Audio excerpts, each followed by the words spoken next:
দেশের আকাশে সক্রিয় রয়েছে মৌসুমী বায়ু। এর প্রভাবে দেশের ৭ অঞ্চলের দিকে ধেয়ে আসছে ঝড়। এ সময় বাতাসের গতিবেগ থাকতে পারে ঘন্টায় ৪৫ থেকে ৬০ কিলোমিটার। এমন পরিস্থিতিতে নদী ও সমুদ্র বন্দরে সতর্কতা জারি করেছে আবহাওয়া অধিদপ্তর। বুধবার ভোর ৫টা থেকে দুপুর ১টা পর্যন্ত দেশের অভ্যন্তরীণ নদী বন্দরগুলোর জন্য দেওয়া এক সতর্ক বার্তায় জানানো হয়, খুলনা, বরিশাল, পটুয়াখালী, নোয়াখালী, কুমিল্লা, চট্টগ্রাম এবং কক্সবাজার অঞ্চলের উপর দিয়ে দক্ষিণ বা দক্ষিণ পূর্ব দিক থেকে ঘন্টায় ৪৫ থেকে ৬০ কিলোমিটার বেগে অস্থায়ীভাবে দমকা বা ঝোড়ো হাওয়া সহ বৃষ্টি বা বজ্রবৃষ্টি হতে পারে। এই কারণে এসব এলাকার নদী বন্দরগুলোকে ১ নম্বর সতর্ক সংকেত দেখাতে বলা হয়েছে।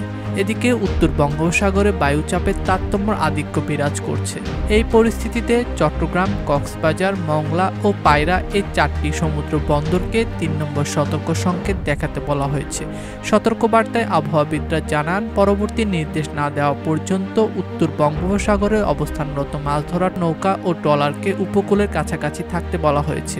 অন্যদিকে সর্বশেষ ৫ দিনের পূর্বাভাসে বলা হয়েছে, আজ খুলনা, বরিশাল, চট্টগ্রাম ও সিলেট বিভাগের অধিকাংশ জায়গায় এবং রংপুর, রাজশাহী, ঢাকা, ময়মনসিংহ বিভাগের অনেক জায়গায় দমকা হাওয়া সহ হালকা থেকে মাঝারি ধরনের বৃষ্টি বা বজ্রবৃষ্টি হতে পারে।